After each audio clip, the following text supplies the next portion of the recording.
things that shaitan will do best, he will play with your self-worth. He'll convince you you're not worthy of God's worship.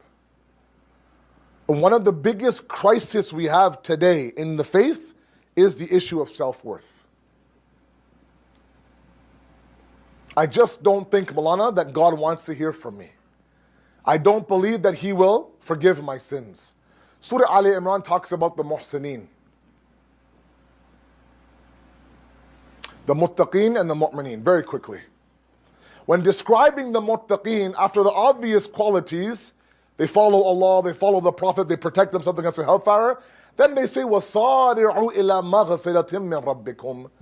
With sur'at, with speed, they travel towards the forgiveness of Allah subhanahu wa ta'ala. When this verse was revealed that God says, the mu'mineen, the muttaqeen, these are pious ones. God's calling these people the muttaqeen, not me. God's saying these are pious people. My definition is quite small. You have a beard, mashallah muttaqi admi yaar. That's it. She pinned her hijab right, yaar, mu'mina. God has a different criteria.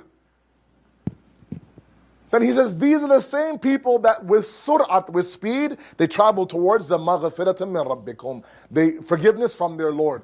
The moment that this verse was revealed, Alama Tabatabai Tasir al-Mizan, says that Shaitan climbed a mountain in Mecca and let out a shriek of anguish. It's a very powerful hadith. Up until that moment, he thought, if I can lure the human being to sin, I'm successful. Now he's found out, whoa. I'll convince that human to sin, but now God's saying, oh, by the way, when you're convinced to sin, come back to me, the door's always open. It's like, oh, come on, man. Come on. I just convinced him to sin. Now you're being all nice about this. So you're going to forgive him.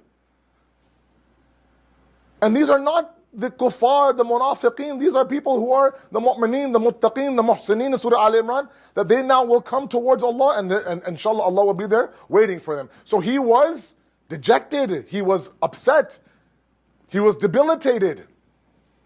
And that shriek does what? Calls all his shayateen, his little minions, to come and gather. Hadith says, Imam Sadiq, gather. And now shaitan calls what? As I call it, the AGM of shayateen. There's yelling, they're screaming, just like our AGMs, yelling, screaming, crying. Same idea. Jumla zahir. Says, have you seen this new verse? God's saying for those who are the pious ones, they can come back to me, I'll forgive them. Now what do? I have an idea. He says, no, bad, forget it, no. Anybody else? One guy says, I have an idea. Let's forget focusing on the sin, please. And let's make them hopeless in the tawbah of Allah subhanahu wa ta'ala. Let's make them believe that, these verses are for who? The muttaqeen. Baba, you're not the muttaqeen, man. This is for people who are good. You're not a good person. This is not for you. If we can do that, he says at the AGM, then we've done something. So not only are we going to lure him towards sin, we're going to convince him this sin is unforgivable. So don't bother going back to God. How many of my kids, of my youth listening online and they're building here, how many of us have convinced ourselves that my sin is heavier than God's mercy? I would say a lot. I get emails, paragraphs and paragraphs of people saying, I can't go back to God. He won't open the door for me. I've done too much, you have no idea. And that's when shaitan plays with your self-worth. Makes you believe that, you might be a creation of God, but you're the last person he wants to hear from. How could you do that? Have a night of sin, then Fajr hits, Allahu Akbar. What is Allah greatest? What do you mean by that, Allah greatest? Greater than your sin of that the whole night you had last night downtown Toronto. Allah's greater than that. Greater than that song, than this woman, than that drug, than this. Really, you claim Allah is the greatest? Hypocrisy. If I were you, I would avoid, right? Your father says come home by midnight, you come home at 12:30. Badi himmat hai yaar. 12:30. And if you knew my father, you knew my father wouldn't lay a hand on us. Never laid a hand on us. But he had those eyes. Ya Allah. 6'4" man.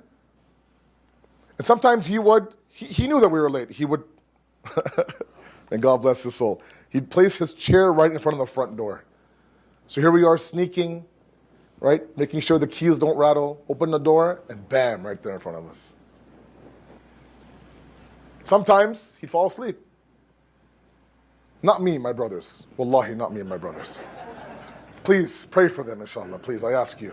Tawfiq ilahi, ya Allah. So my brothers would sneak upstairs. I'd be asleep at 10 o'clock. Acha bacha.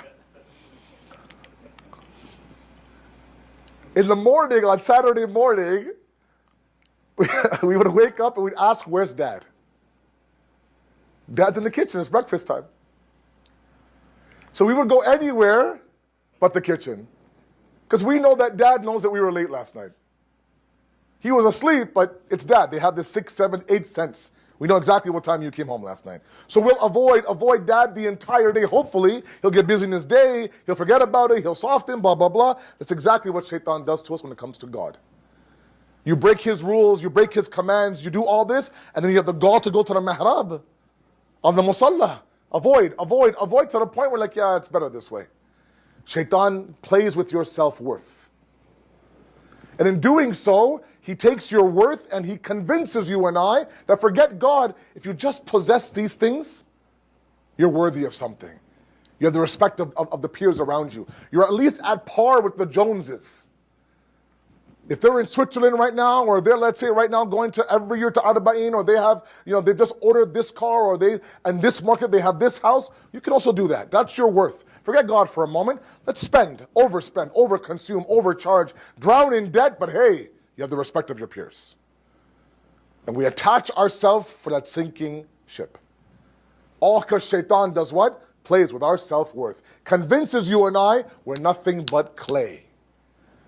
And God says you're better than that. I gave you 3 things. All 3 things makes you what? The highest being there is. So we have to work on our self-worth. How do we do that now? One quick way is go back to Allah subhanahu wa ta'ala. Start with the smallest step. If that means some small dhikr, if that means whenever you have a free tongue, you send a salawat, or you ask Allah for forgiveness, or you do something, whatever dhikr you can do. I'm not asking you for long nights and all day fasting. No, Baba, one step is enough. وَمَن يَتَّقِ اللَّهَ يَجْعَل لَهُ مَخْرَجًا. You just have to show God a little bit of taqwa, piety. He'll open up the doors for you. Let him do the rest, but give him a bahana, man, an excuse. Just start the process. Just take that one step, he'll do everything else. It sounds very cliche, but I've seen it in my life, I've seen it in others' life. If you can't get to the Quran, open the Quran, read 1 verse, close it, put it away. 50 verses, 1 juz, Baba, abine, right? A little bit. Start with 1 verse. Try to make those moments where you're traveling, you're commuting, you're on the GO train, school is starting now, you're commuting, you're at a red light, let's say for example, everything now is on your phone. As opposed to watching monkeys eat strawberries, open your Quran app. Those are cute videos, by the way, very cute videos. They're adorable. But one verse, and then 2 verses, and your worldview changes. You start to believe you're worthy again. You're climbing back up the ladder.